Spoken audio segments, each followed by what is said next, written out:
आप सभी को नमस्कार, गुड मॉर्निंग। है हम तो शुरुआत से कहते आए हैं, ये आज की बात नहीं है।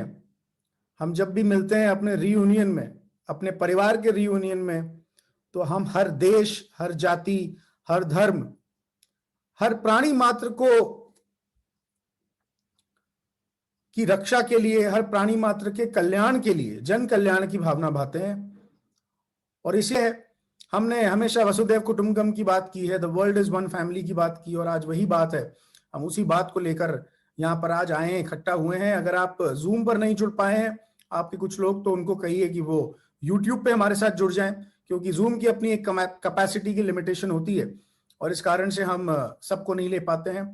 आज हम इस प्रेयर की, इस प्रार्थना की शुरुआत करेंगे। सभी धर्म, सभी जाति, सभी लोग हमारे साथ यहाँ पर हैं, इसीलिए हम सभी धर्म की प्रार्थना यहाँ से करेंगे।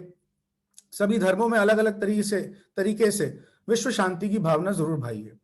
कोई धर्म ऐसा नहीं है जो हिंसा चाहता हो, कोई धर्म ऐसा नहीं है जो जन कल्याण नहीं चाहता हो। हर धर्म में विश्व कल्याण है, हर धर्म में विश्व शांति की बात है। तो इसीलिए अपने अपने तरीके से हम आज विश्व शांति की बात करने जा रहे हैं, कर रहे हैं। हाथ जोड़कर हम प्रार्थना करेंगे और विश्व शांति की ओर पूरा विश्व बढ़े, क्योंकि ये कोई सिर्फ भारत की बात नहीं है, ये तो पूरा विश्व। और हमारे साथ आज पूरे विश्व से लोग जुड़े हुए हैं। जितने देशों में वेस्टीज विनिंग टीम है, उन सारे देशों से आज लोग हमारे साथ यहाँ पर हैं। हमारे अगले लीडर को इनवाइट करता हूँ, तो mister Kamaluddin sir, please come on the stage. Good morning everyone. आप मुझे सुन रहे हैं? Thank you very much. सबसे पहले मैं थैंक्स बोलना चाहूँगा विनिंग टीम का, जो इस प्लेटफॉर्म पे हमको इनवाइट किया। और मैं अपना एक मैसेज के साथ, एक बेहतरीन मैसेज के साथ मैं अपनी बातचीत शुरू करूँगा, जो कि एक छोटी सी स्टोरी से है। एक कपल का एक बेटा होता है और वो बच्चा अक्सर छुट्टियों में अपनी नानी के पास जाता है, तो माँ बाप के साथ जाता है। और जब बच्चा बड़ा होने लगता है और वो बहुत जिद करता है कि मैं अकेला जाऊं और मैं बड़ा हो चुका हूं, और वो अपने पेरेंट्स को मनवाता है बड़ी मुश्किल से, और पेरेंट्स उसके मान जाते हैं, ठीक है तुम अकेले जाओ। लेकिन उसको छोड़ने के लिए स्टेशन तक आते हैं उसके पेरेंट्स, और उसके फादर उसको बहुत नसीहत करते हैं स्टेशन पर कि बेटा, अगर जब भी तुम पहली बार जा रहे हो, अगर परेशान हो तो ये देख लेना। उसके जेब में कुछ स्लिप करते हैं, जेब में कुछ डालते हैं उसके, और ये बोलते हैं कि बार बार उसको ताकीद करते हैं कि बेटा जब भी तुम परेशान हो ये देख लेना। और वो बोलता है बाबा को कि ठीक है, हाँ देख लूंगा। और उसके बाद वो जर्नी शुरू होती है, और शुरू होने के बाद में वहां से जैसे कुछ अलग अलग किस्म के लोग उसको मिलते हैं, अलग अलग रिएक्शंस लोग देखते हैं, और वो अकेलापन महसूस करता है, और उसको एक अलग सा खौफ, अलग सा डर महसूस होना शुरू होता है। और अलग से अनजान लोग अतराफ में उसके होते हैं। वो कभी ऐसी सिचुएशन नहीं आई थी जो वो सिचुएशन आती है, और वो बहुत परेशान हो जाता है, और वो बहुत भयभीत होकर, यानी डर में, खौफ में आकर के बहुत रोने की स्थिति में आ जाता है। तब उसे उसके फादर की बात याद आती है कि बेटा अगर परेशान हो तो मैं तुम्हारे जेब में कुछ डाला हूँ, वो देख लेना। और जब वो परेशान हो जाता है बहुत ज्यादा, और सदमे से यानी बहुत सैड हो जाता है, तो वो अपने जेब में हाथ डालता है, और उसको जब जेब में हाथ डालता है तो वो देखता है, जैसे ही वो देखता है जेब में हाथ निकाल के, वो बहुत ही खुश हो जाता है, बहुत ही रिलैक्स हो जाता है, वो बहुत ही एक्साइटेड हो जाता है। आपको पता है उसमें जेब में क्या था? उसके फादर ने एक नोट लिख के डाली थी कि बेटा डरना नहीं, मैं बाजू के कंपार्टमेंट में हूं, मैं तेरे साथ हूं। ऐसा ही कुछ ऊपर वाला हमारे साथ कर रहा है।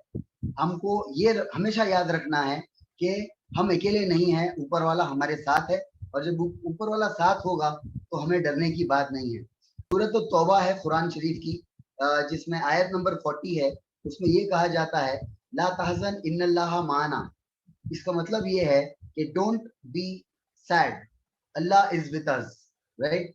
तो हमेशा हमारा गॉड हमारे साथ है, अल्लाह हमारे साथ है, और हमें फिक्र करने की बात नहीं है। और जब लोग जो फिक्र करते हैं वो लोग अपने ईमान की कमजोरी करते हैं। यानी कि फिक्र करना इज नथिंग बट अपने बिलीफ को, अपने गॉड के ऊपर जो बिलीव है आपका, उसको कम करने के बराबर है। तो लिहाजा आप फिक्र ना करें और आप वरी ना करें, क्योंकि वरी से आपकी कुछ चेंज होने वाला नहीं है। अक्सर लोग ज्यादा परेशानी में आ रहे हैं फिक्र करके और पैनिक होकर के, राइट। तो फिक्र ना करें, पैनिक ना हो। God is there with us, God has a master plan and we will all be safe, we'll all be together, we'll all be in a good condition again, the world will be in a good condition again, right? क्यों मैं एक book में पढ़ा था कि worry करना is nothing but अपने आप को वीक करता है, राइट। वरी करना कुछ चेंज तो नहीं करता है बाहर दुनिया में, लेकिन अपने आप के अंदर बहुत वीकनेस लेके आता है। अगर आप वरी कर रहे हैं कोई चीज को लेकर के, तो मैंने एक बुक में पढ़ा था कि अगर आप वरी कर रहे हैं तो अगर वो चीज कोई हल होने वाली चीज है और उसके बारे में आप वरी कर रहे हैं, तो आपका वरी करना बेकार है, आपका फिक्र करना, आपका गम करना बेकार है। क्यों? अगर वो चीज फिक्र से हल होने वाली है तो आपका फिक्र करना बेकार है। और अगर वो हल होने वाली नहीं है, जैसा आज हम सिचुएशन में हैं कि हमारे हाथ में नहीं है, तो फिर फिक्र करना का जरूरत ही क्या है। तो किसी भी हिसाब में हमको फिक्र नहीं करना है, हमको हिम्मत के साथ रहना है। और सब लोग, बड़े लोग वही बोल के गए हैं, खराब हालत में अपने आप की बेस्ट सिचुएशन में रहना है। कल मैंने एक कोट पढ़ा कि being positive in a negative situation is not naive, it is leadership, right.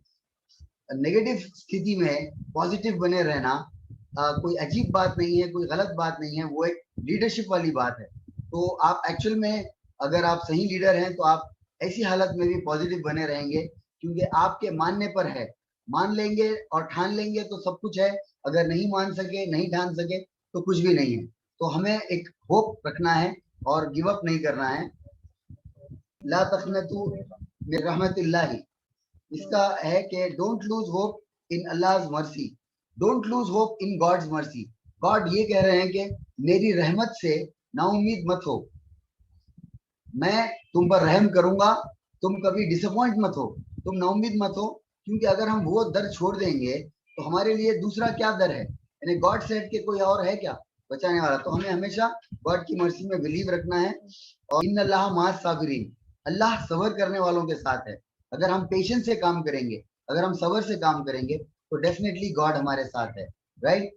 Thank you very much. आगे माय वाइफ विल कंटिन्यू।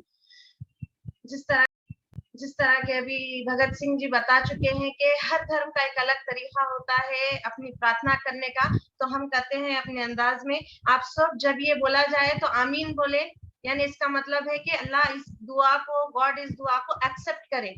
तो हाथ उठाएं और इसे आमीन कहे। अऊज़ु बिल्लाहि मिनश शैतानिर रजीम, बिस्मिल्लाहिर रहमानिर रहीम, अल्हम्दुलिल्लाहि रब्बिल आलमीन, अल्लाहुम्मा सल्लि अला सय्यिदिना मौलाना मुहम्मदिन साहिबित ताज वल मिराज वल बुराक वल अलम, दाफिल बलाई वल वबाई वल कहति वल मरज़ वल अलम, दाफिल बलाई वल वबाई वल कहति वल मरज़ वल अलम। रब्बना आतिना फिद दुनिया हसनतन व फिल आखिरति हसनतन व क़िना अज़ाबन नार। रब्बना ज़लमना अनफुसना व इन लम तग़फिर लना व तरहमना लनकूनन्ना मिनल ख़ासिरीन। फसहहिल या इलाही कुल्ल सअबिन बिहुर्मति सय्यिदिल अबरार अस्साइल। बिस्मिल्लाहिल्लज़ी ला यज़ुर्रु मअ इस्मिही शै'उन फिल अर्ज़ि वला फिस्समाइ व हुवस समीउल अलीम। अल्लाहुम्मा इन्नी अऊज़ु बिका मिनल बरज़ि वल जुनूनि वल जुज़ामि मिन सय्यिल अस्क़ाम। अल्लाहुम्मा आफ़िनी फ़ी बदनी, अल्लाहुम्मा आफ़िनी फ़ी सम'i, अल्लाहुम्मा आफ़िनी फ़ी बसरी, ला इलाहा इल्ला अंत, या क़ाज़ियल हाजात, या शाफ़िल मुग़ाज़, या दाफ़िल बलियात, या हल्लल मुश्किलात, या रहमर राहिमीन इरहमना या रब्बल आलमीन, या खैरुल हाफ़िज़ीन या खैरुल हाफिज़ीन अहफ़ज़ना या रब्बल आलमीन आमीन या खैरुल हाफिज़ीन अहफ़ज़ना मिन कुल्ली बलाइद दुनिया व